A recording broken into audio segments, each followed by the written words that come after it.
క్రీస్తునాథుని యందు మిక్కిలి ప్రియులకు సహోదరి సహోదరులారా, పూర్వం ధర్మశాస్త్రంలోని 10 ఆజ్ఞలను పాటించడం ద్వారా ప్రజలు తన దగ్గరకు రావాలని మోషే ద్వారా యాబే ప్రభు తెలియజేశారు.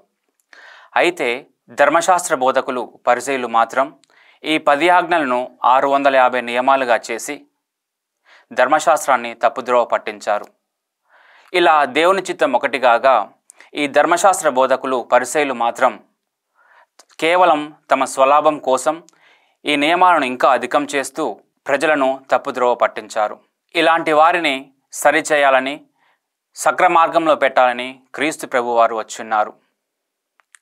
క్రీస్తు ప్రభు యొక్క ఉదారతను ఈ ధర్మశాస్త్ర బోధకులు మరియు పరిసయ్యులు అర్థం చేసుకోలేక ఇతను ధర్మశాస్త్రాన్ని మరియు మోషే చట్టాన్ని కొట్టివేస్తానికి వచ్చాడని అనుకున్నారు.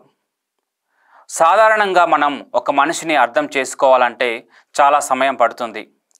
అదే సాక్షాత్తు దేవుని కుమారుడైన క్రీస్తుని అర్థం చేసుకోవాలంటే అది మనకు సాధ్యమైన పని కాదు. క్రీస్తు ప్రభు యొక్క ప్రేమను, ఉదారతను, కరుణను గ్రహించలేక క్రీస్తు ప్రభుపై నింద వేస్తూ క్రీస్తు ప్రభు ధర్మశాస్త్రాన్ని రద్దు చేస్తానికి వచ్చారని ఈ పరిసయ్యులు ధర్మశాస్త్ర బోధకులు అనుకున్నారు. మంచిని త్వరగా అర్థం చేసుకోలేని గుడ్డిలోకం ఇది. కావున ప్రియ సహోదరి సహోదరులారా, క్రీస్తు ప్రభు ధర్మశాస్త్రాన్ని కొట్టివేయటానికి రాలేదు. పూర్వ నిబంధనను సంపూర్ణ మనుషులకై నూతన నిబంధన ప్రకటించబడింది.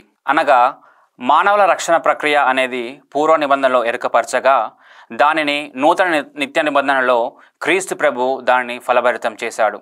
కావున ప్రియ సహోదరి సహోదరులారా, ఈ తపస్సు కాలంలో మనము కూడా ఈ పరిసయ్యుల వలె, ధర్మశాస్త్ర బోధకుల వలె ఉండకుండా మనము కూడా తీసుకున్న నిర్ణయాలను, మన యొక్క భావాలను ఆ దేవాతి దేవునికి వ్యక్తపరుస్తూ మనల్ని మనము ఆ దేవునికి సమర్పించుకుంటూ ఆ దేవుని ఆజ్ఞలను శిరసావహించాలి. అప్పుడే మనం దేవుని బిడ్డలుగా జీవించగలుగుతాం మరియు దేవుని ఆశీస్సులను పొందుతాం.